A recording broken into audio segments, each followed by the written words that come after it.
Ecological issues, they affect us all. And so, tonight on Second Nature, we'll be recycling some old nature footage.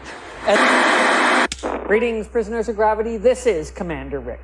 For 4 years now, I've made my home in this cramped, claustrophobic, increasingly stuffy hellhole, all so I can bring you the best in speculative fiction and comic books and talk with award-winning authors, award-winning artists, and award-winning directors. Now some might ask, gee, Commander Rick, don't you deserve an award for all your work in science fiction or comics or TV or... Exactly, Nancy. But I say no. Awards are for others, not me. And so I thought, let's talk about awards and what they mean. Nancy, roll our opening credits that we worked so hard on and obviously no one cares about.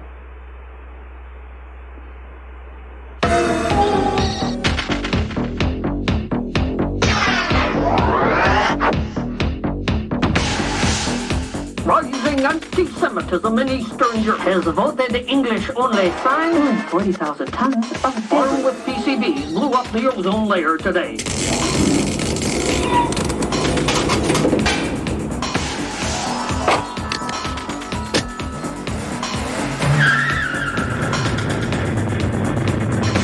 Standing by for solid rocket booster separation.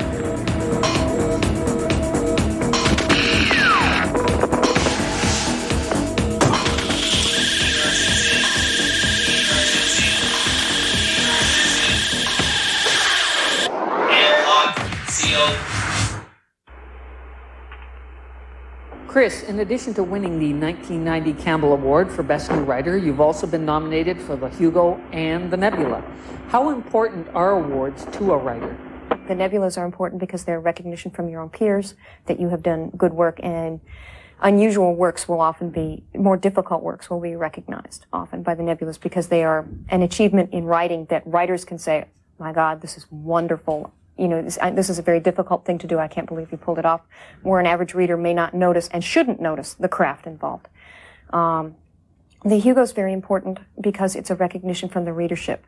It's a way of the readership to say to the writer, you've done a good job. You know, thank you for all that you've done.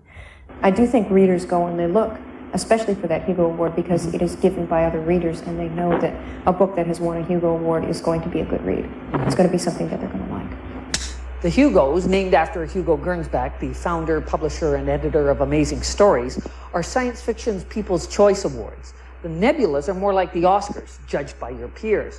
But there are other awards. A small jury picks the Philip K. Dick Award for the Best SF Novel of the Year. The World Fantasy Awards are pretty self-explanatory. The Auroras are Canada's version of the Hugos. Nancy, what is the Australian version of the Hugo again? The Sheepdag or the... Ditmar, yeah, Ditmar. It always sounds like a miracle fabric, doesn't it? Ditmar. A few SF writers have won Edgar Awards, which are handed out by the Mystery Writers of America. Did I miss any, Nancy? Oh, right. Yeah, some of these are trophies. Some include prize money. And of course, science fiction has won its share of Oscars and Emmys, mostly for special effects. Thank you, Nancy. Anyway, I've been asking authors about the importance of winning awards. In the 60s and early 70s, you won a Hugo and 4 Nebulas. I mean, you just cleaned up.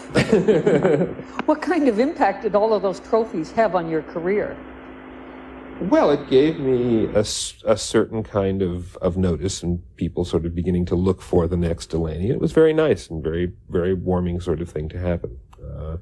It was a little strange because on the one hand, I was very young when this happened. I think the first award, I was all of 24 when I got the first Nebula for Best Science Fiction Novel of the Year. And so there was a sense that I had suddenly, erupted full-blown into the science fiction world. But actually I had done my first novel and published it. I'd written it when I was 19 and it came out when I was 20. So I'd really had about 4 years. Over that 4 years, I'd written some 6 novels. So it didn't seem all that sudden to me. Although now on the saner side of 50, and I look back on it, it does begin to look a little bit more sudden after all. awards help get you noticed. It's what you do with that notice that determines whether or not you're going to be a commercial success in the writing business. A long time ago, Charlton Heston once told me that we were talking about this sort of thing, and he said, becoming a really well-known actor, a big star, is to a great extent a matter of luck. But if you are not, every actor gets at least one lucky break. And if you're not ready to take advantage of it, then if you're not prepared to do that, then sayonara. And I think that's kind of here. It was a break. It got me noticed, and fortunately I did something with the notice. Even the most prestigious of the awards, which is the Hugo for Best Novel of the Year, and I am very proud of being the first non-American to win that award, even that doesn't transform your career instantly. I mean, it's not like having a Hollywood sale or something at the top of the bestseller list for 6 weeks. What it does do, I think, is improve your long-term sales, because to be able to put Hugo Award winner on the cover of a book means that, faced with a choice between two equally interesting unknown works, the prospective purchaser will probably pick up the one by someone who's, as it were, proved his form. Publishers publish books the way the Indians planted corn. They throw a whole bunch out there, and they don't much care which little one comes up. Now, when you get an award, that is the equivalent of having a little green shoot come up out of the ground. They say, we'll water that one.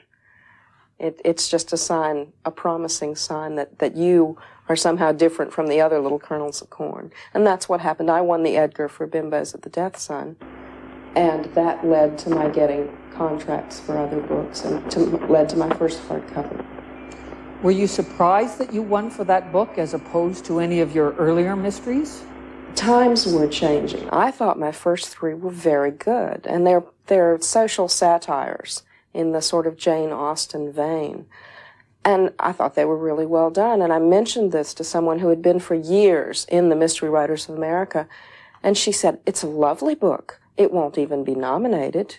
And I said, "Why not?" And she said, "Oh, my dear, the same man has chaired that committee for the past 10 years, and that's not the kind of book he likes." And she was quite right. But by the time Bimbos came along, there had been something of a palace revolution, and people who were new, and more women and more people from outside New York, began to demand to have places on committees. And so different kinds of books began to get considered. When the Forever War won the Hugo, the Nebula, and the Ditmar, what effect did that have on your career? Well, it made me, I guess there is this sort of premature success syndrome that a lot of writers go through. You start to believe what reviewers say about you, and that's not good. But I don't think it lasted too long with me. I realized that there were political aspects to all of those awards that had nothing to do with their literary value. For the Nebula, I was up against Samuel R. Delany's Dahlgren, which is a fantastic book. I was also against Joanna Russ's The Female Man, a good book which had a big political following and a big political resistance too. So I essentially won by default. A lot of the people who would have voted for Delany voted for Russ because it was a strongly feminist book. And a lot of people who didn't want to vote for either of them for political reasons voted for me because I had a book they'd read. And because, war books are interesting.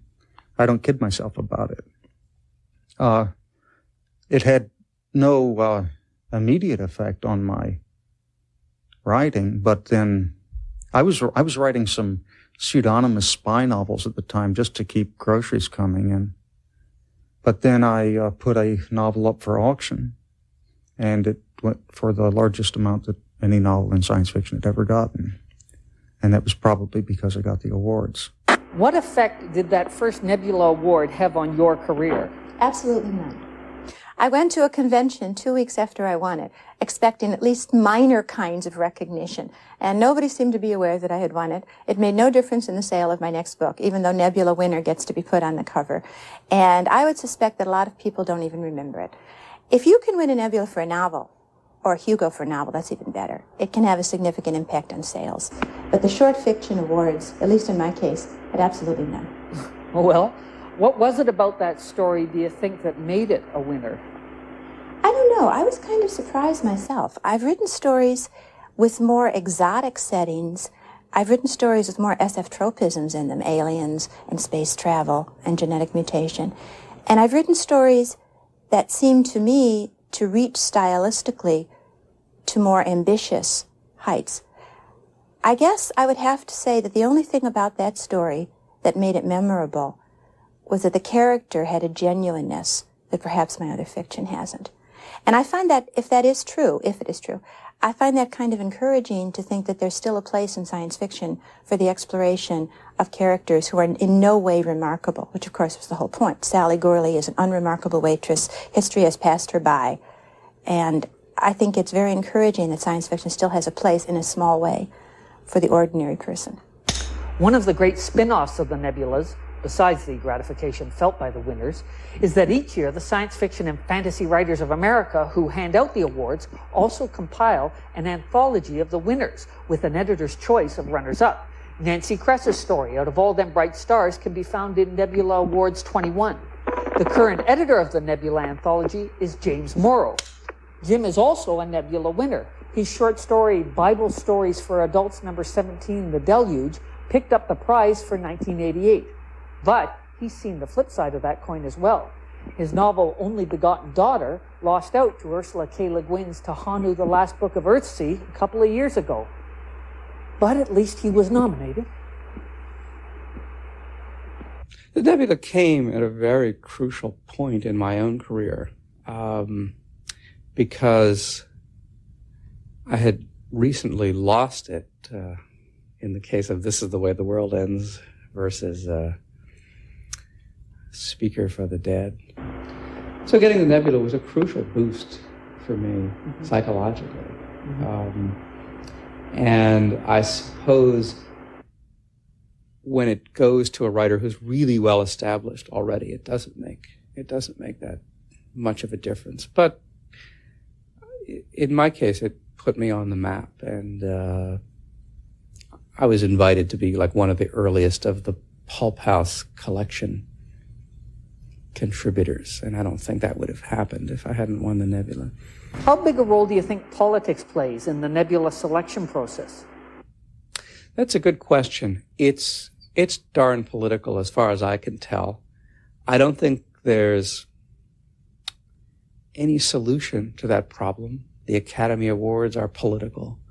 You know, I suspect if we knew the full truth that the Nobel Prize is political and the Pulitzer is probably political.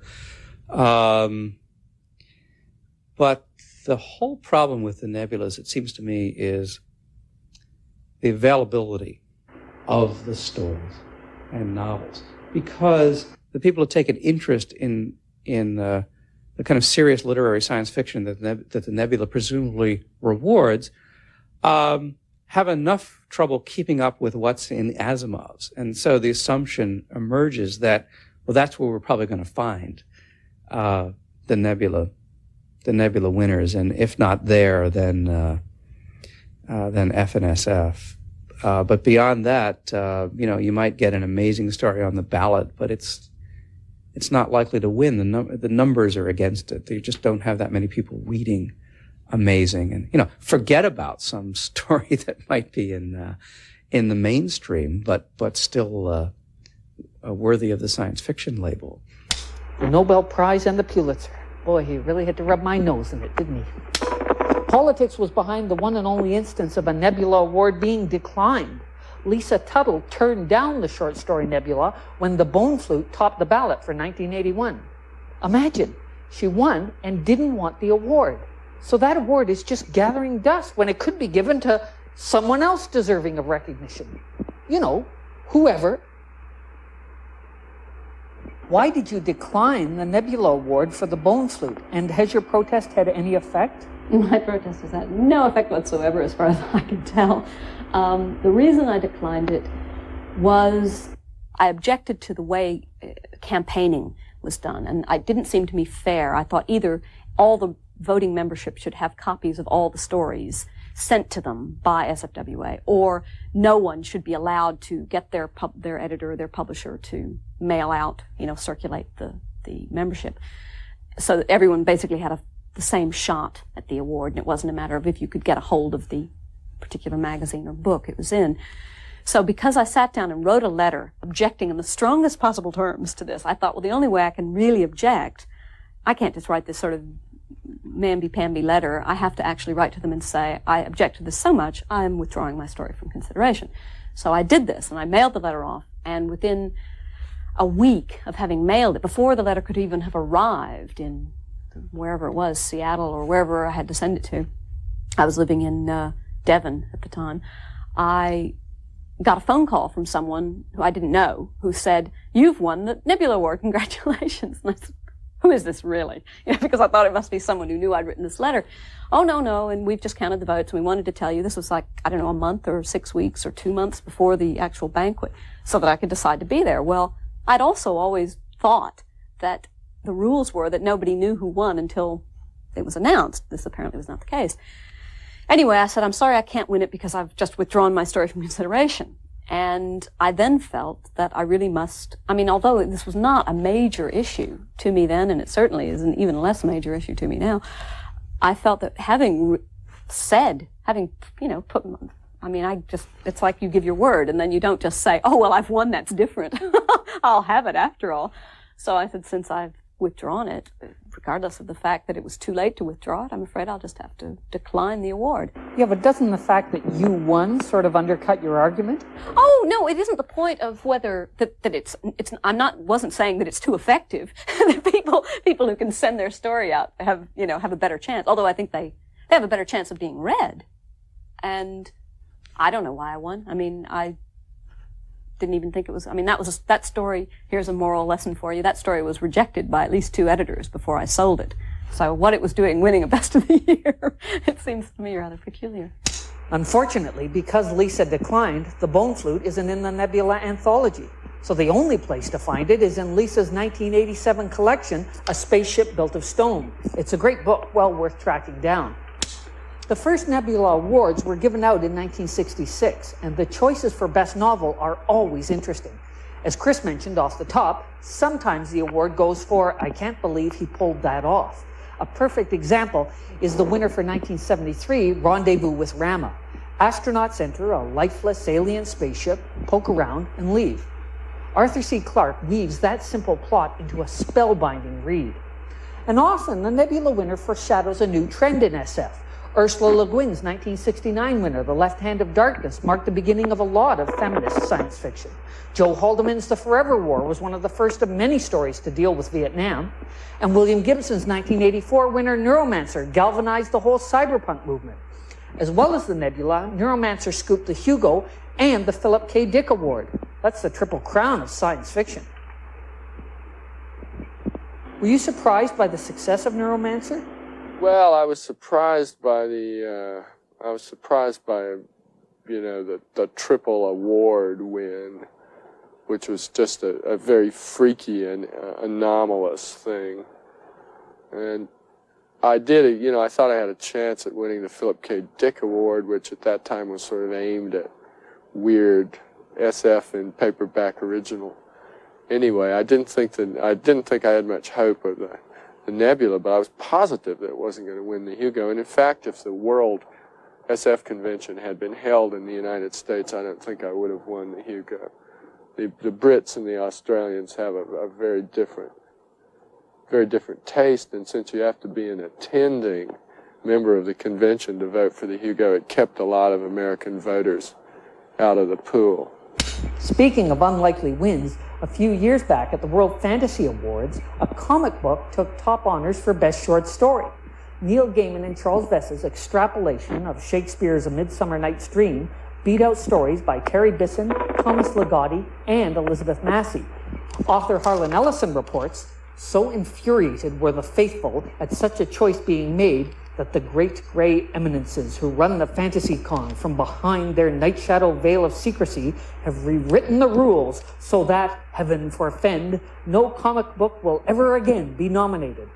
Just what speculative fiction needs. More rules.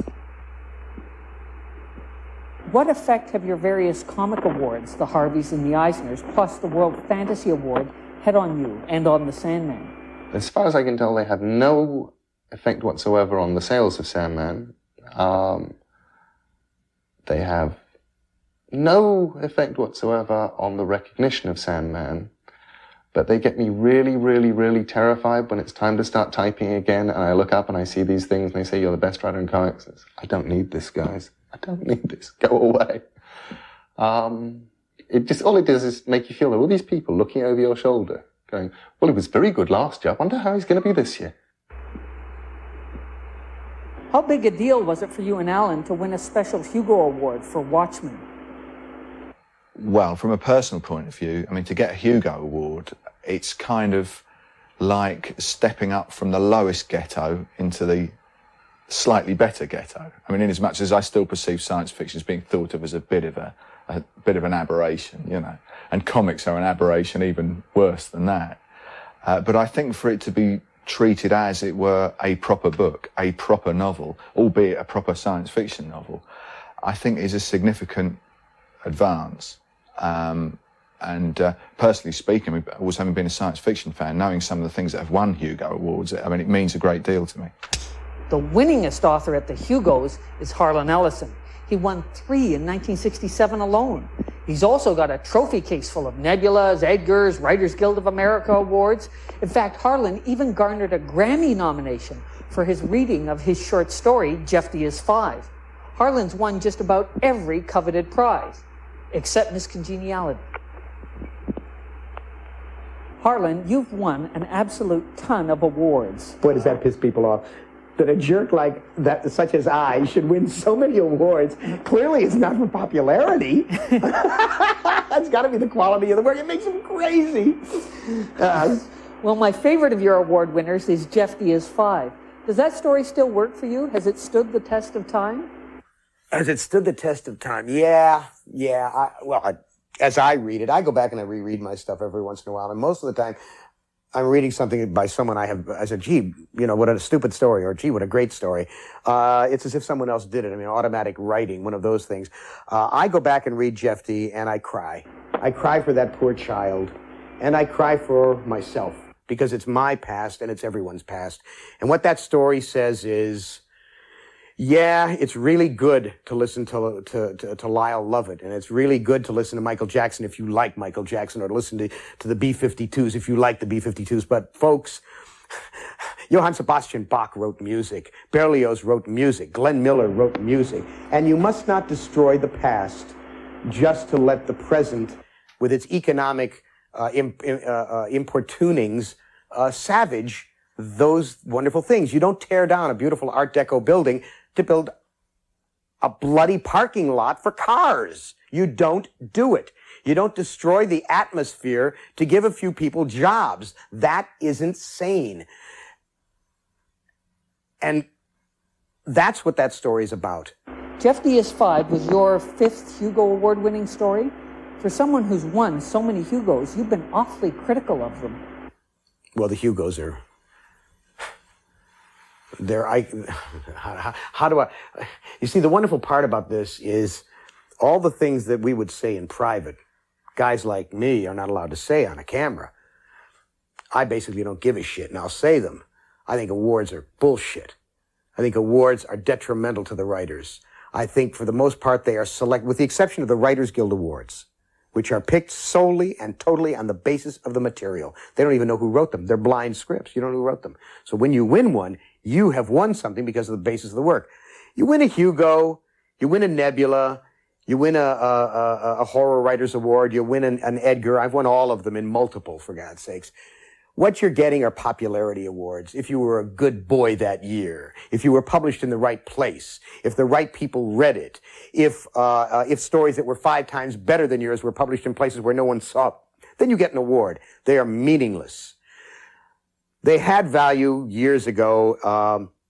as being, you can put them on the cover of a paperback, Hugo Award winner. Right. Well, every book you pick up now is a Hugo Award winner, or Hugo Award nominee, or someone thought this should have won a Hugo.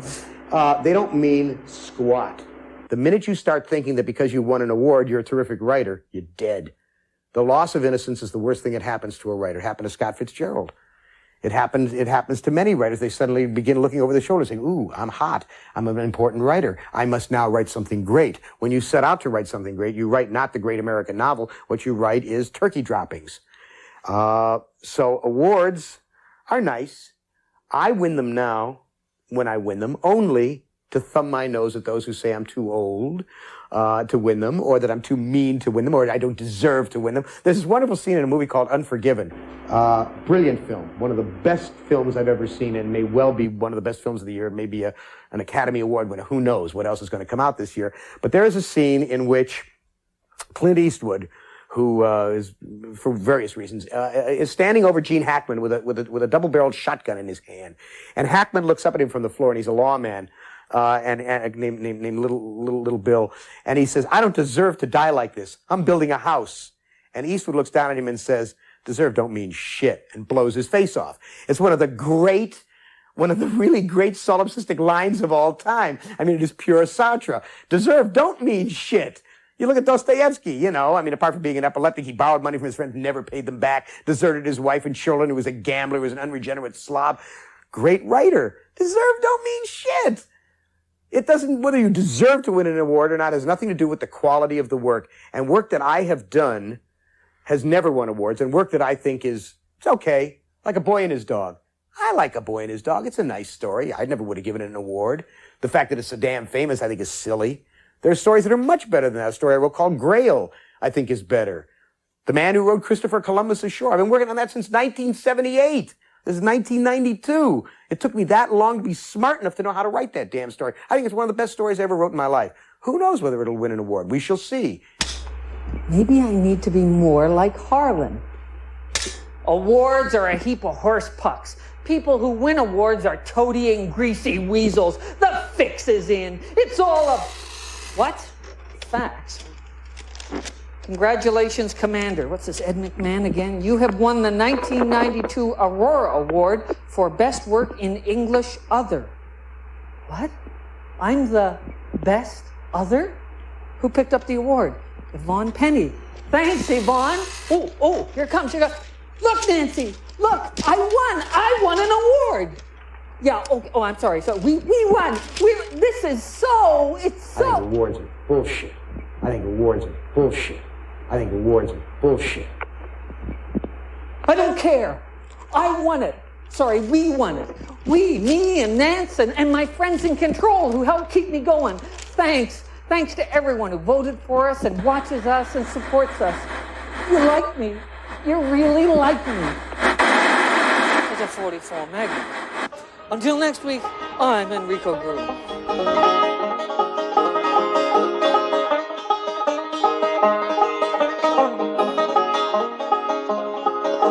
Next week on Second Nature, atomic scientists discuss safety measures for the proposed nuclear super collider, including super airbags. Plus, crossbreeding sheep and snakes to produce yarn.